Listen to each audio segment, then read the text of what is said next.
Hello everybody, and welcome back to another episode of Options Discovery on John Lothian News' The Spread. My name is Alex Teng, and I'm going to be your host for this episode. And just like you, I'm no expert in the options industry, but with the help from some, we can learn more about options together. Today we're going to be talking about the differences between the institutional side and retail side of the options industry. We also get to sit down with Chen Liang, the co-founder of an up-and-coming startup called Odds.Trade. Odds.Trade is a mobile-first options research platform that enables its users to learn more and do more with options on a day-to-day basis from the convenience of their smartphone. Just like many other financial markets, anyone can participate in options markets as what's known as a retail trader. And a retail trader is essentially just a non-professional investor that buys or sells securities. Through the advent of internet-based trading, anyone can set up an online brokerage account and start trading options. Although this is a great way to democratize financial markets, it also highlights a divide between retail traders and institutional or professional investors. Institutional investors are often referred to as the professional side of the trade and control large amounts of capital. They're often, but not always, more experienced than retail traders and have more tools at their disposal. Institutions often represent a pool of capital that mainly consists of money from outside investors. A good example of this is a large pension fund or hedge fund. Institutional investors often play an important role in options markets. One role that an institutional investor can play is the role of market maker, in which an institution will provide liquidity to the options market in return for the spread on those options.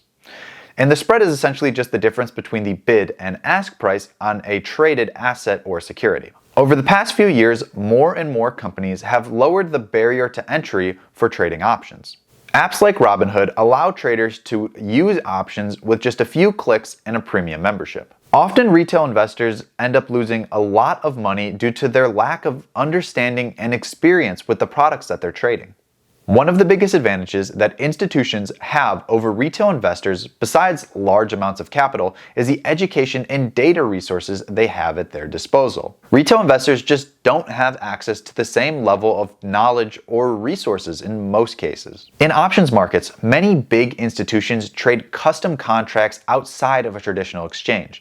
Now, these custom contracts are often referred to as over-the-counter contracts. And over-the-counter deals don't just have to be done with options. Over-the-counter deals can be done with many different types of derivatives, including futures and swaps. Over-the-counter derivatives are just not offered to retail investors.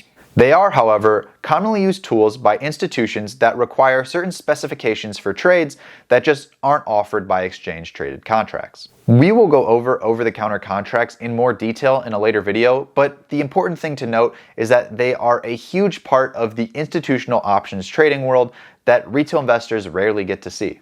Even with all of these advantages and resources at their disposal, institutional investors still sometimes make mistakes, and retail investors are able to take advantage. The most notable case of retail traders causing massive losses for institutional investors was the GameStop short squeeze of 2021. Now, you can read more about the GameStop short squeeze on marketswiki.com, but the basic premise is that institutional investors built up large naked short positions and were at a huge exposure to losing a lot of money if the price of the underlying asset, which was GameStop stock, went up. Retail investors saw this opportunity and used long call options and the purchase of the underlying to raise the price of that underlying stock, which was GameStop stock. And once they did this, they caught institutional investors in what is known as a short squeeze, forcing them to try to cover their naked short positions. Although this strategy did turn out well for a large amount of retail investors, situations like this are the exception, not the norm. Some traders did make a tremendous profit during the entire ordeal, but many more suffered huge losses as well. It's just that the traders that ended up losing huge on GameStop stock and GameStop call options just didn't have the education and resources at their disposal in order to really understand what they were trading. This is where our guest today comes into play.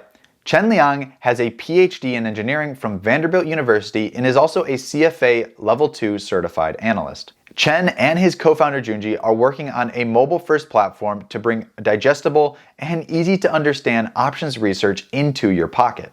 Advancements and applications like these are critical to the development of options markets and help bring retail investors on the same playing field that institutional investors have been on for years. With all that being said, please enjoy my interview with Chen Liang from Odds.Trade.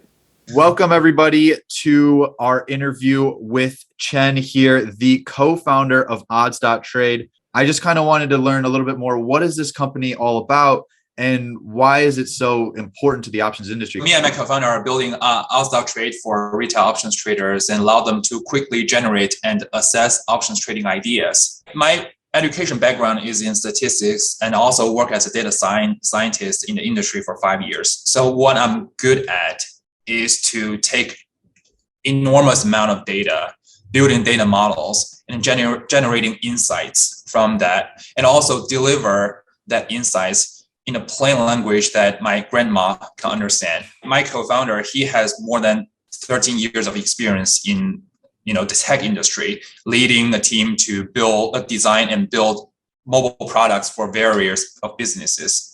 So he's really good at encapsulate all the visualization, the insights, and the tooling into a very neat product, so that people can use it at any time, anywhere. What really inspired you to kind of make a tool that was more targeted towards the entry level to even more advanced retail options trader, rather than just create another quantitative tool for the institutional side? First of all, I like building a B2C product has a broader influence. You can just affect more people's life. You can just help more people by building a B2C kind of product.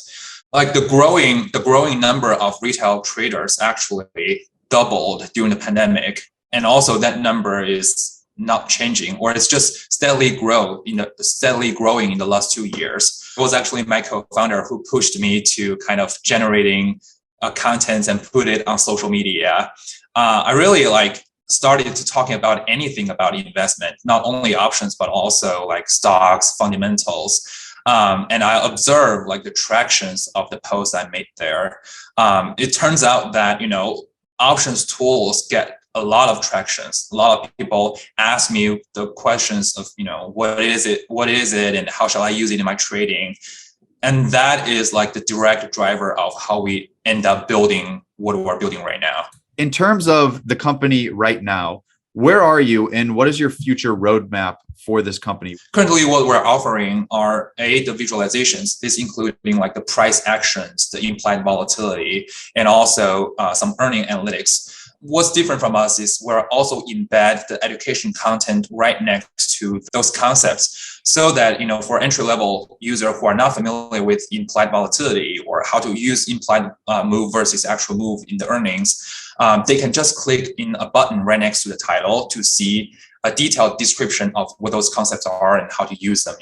And we also linked to external videos and articles that shows how the pros are trading implied vol or other concepts in actual trading. And we also have a trade builder part where we really Odds.Trade just provide an innovative way of building complex option strategies. So instead of letting users to go to the gigantic option chain and identify individual contract one by one, we bucket different type of option strategies based on their sentiments. For example, if you have our app, click on the bearish button, you can see a longing a put, or just put a debit spread or call credit spread, and then you can change your budget that represents the maximum amount of capital that you are willing to risk on this particular trade. And you will see that all the strategies will update it according to your sentiment. And then click into the strategy, you will see the detail, including the details of each individual contract that constitute the strategy. And you can use those information. We are more like a community-driven product development approach. So essentially, it's up to the users, the customers, to decide, to choose, to vote on what features they want, and then we're just going to be building it accordingly. I saw that one of your taglines was that you wanted to make option research accessible to all investors. A big part of that is your educational features that you're embedding. Can you speak a little bit more to how those features work and why they're so important to retail investors that use the app? I've talked to many options traders at various levels, and from the the experience of everyone I talk to, and which is also validated by my own experiences, is at the beginning, like everyone lost money without even knowing why. This is like an implication of the lack of education and knowledge of options when people first getting into the space, right? And if you just search option research online, most of the material coming up are more templated, textbook, theoretical, talking about the theory of options and what is a call and what is put. And they are very detached from what the actual trading practices are. Typically, if you want to generate a well-planned trade, you need to grasp information from multiple sources. And that is very difficult for the entry-level options trader to do because, first of all, they don't really know where to find those resources.